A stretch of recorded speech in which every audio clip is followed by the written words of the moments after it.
of the things that I find hardest when I come into the arena like this without a coach there is knowing actually what to do and how to structure my session. And so today I'm going to be following the warm-up of Carl Hester. This is a video that is available on Rhi Ridely, which is an online training platform. If you want to try it out, just follow the links in the description or up here. This is Harley, who I'll be trying out Carl Hester's video with. He is my 5-year-old. I bought him in October last year, so we're quite a new partnership.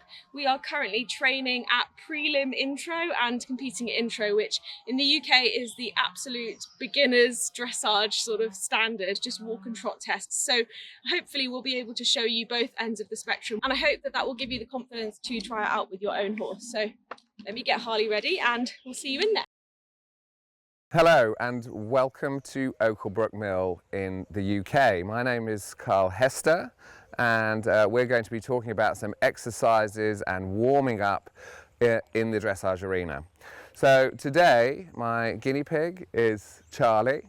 Charlie is 19 years old and she's riding this beautiful black mare called Alive and Kicking, who is 7 years old. Charlie is a young rider and she has competed up to Prix St George.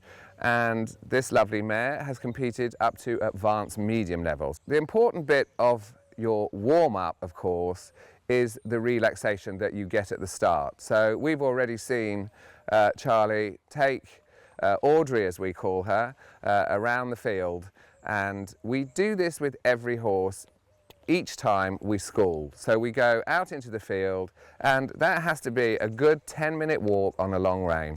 No pressure. No thinking about dressage, just relaxation. So as you can see by my high vis, Harley and I dutifully went down the road for our 10-minute walk on a long rein, and I've just come back into the arena now. And I'm going to keep the free walk on a long rein going for a few minutes so that he's also had it in the arena where we're going to work. And whilst I do that, I wanted to just talk about one of the things I love most about this video of Carl Hester's, and the reason that I think I've gone back to it so many times, which is that it just feels so accessible. Anybody, I think, who owns a horse pretty much can do part of this warm-up, if not all of it, and I love the fact that he's so encouraging. You'll hear as we go through it, but his stance on things is very much that you don't have to do everything perfect that day. You know, you can go back and try things again. And I think that that's really nice, especially for riders like myself who, you know, we only get a few hours a week really in the saddle with our horses, and we maybe put a lot of weight on what that ride will be. I hope that that energy is something that if you take nothing else away from this day, you take that away, that energy of like, I'm just going to try it today and come back to it tomorrow.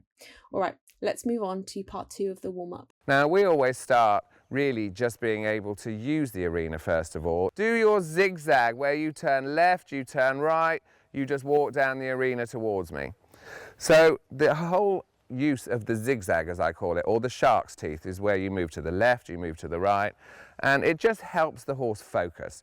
So this is quite a sensitive horse, so if your horse is sensitive and you don't want it to jog, it is good to use the shark's teeth. So the shark's teeth is coming to the right, now she's turning right again, so walk over towards V, and then you walk towards me, and it's just these little lines, and now turn left,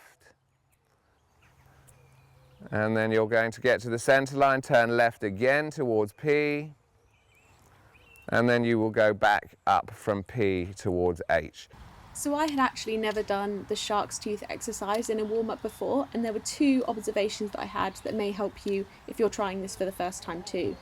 The first was that when I compared where my length of rein was and the amount of connection I had to Charlie with Audrey, she still had Audrey on a much longer rein, and I think sometimes we think we need more collection because we're doing lots of bending, etc. So I personally would like to go back and try this warm-up exercise with a longer rein and maybe more relaxation and see what that feels and looks like. The second was that the shark's teeth that Charlie and Audrey were doing were quite tight and small. I think they were sort of doing it between sort of X and where the edge of a dressage arena would be. And I actually started out doing much bigger shark's teeth whilst I got used to it to make the turns a little bit easier for me and Harley. And then you can see here that once I've got more comfortable with the turns, I started to make the shark's teeth smaller and more like the size that I think Charlie was doing in the video with Carl there. But yeah, really fun to focus on a warm-up exercise that has you focusing on one thing so your mind can't get too busy trying to fix everything with your horse too early. All right, let's see part 3. Now, I think a common problem that we see in dressage tests is, of course, when a rider picks the horse up.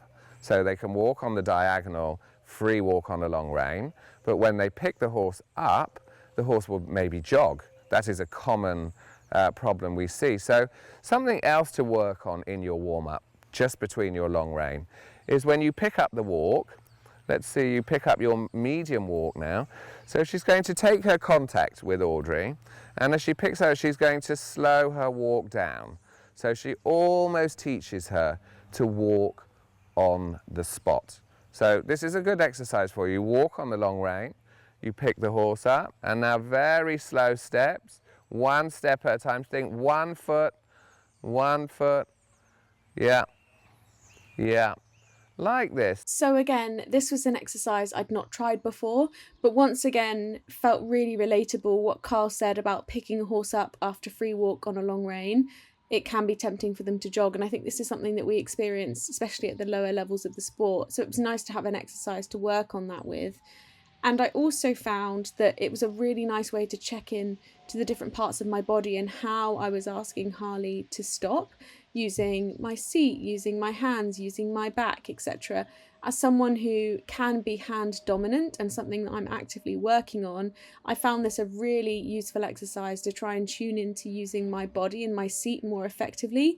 And what I found was that as I went on, where I started and he was almost stopping for a halt, as I got more in tune with the exercise, I was able to slow the walk right down without it being a halt. So it felt, again, it was one of those exercises that left me feeling confident that I could do it, as opposed to maybe feeling that the exercise was above my ability. And I think, again, one of the things that I'm really enjoying about this particular warm-up. We are going to leave things there for today, because that brings us to the end of Warming Up with Carl Hester Part 1. Now, there is a Part 2 on the Ridely app where Carl talks about stretching, which you can see Harley and I having a go at here, albeit not looking like Charlie and Audrey. But for now, I'm going to give you some final thoughts. Well, that's it from me and Harley. I think I said at the start that one of the things I like most about Carl Hester's warm-up is that almost anyone at any level can do it. And I just love the way that he says that nothing has to be perfect. If you can't get something right away, you can keep working at it, you can keep trying. And I think that certainly resonated with me and made me feel like I could actually follow it along again and again and not have to get it right the first time. As I said at the beginning, if you want to try out Ridely for yourself, then you can just follow the links in the description for a free trial. See you next time.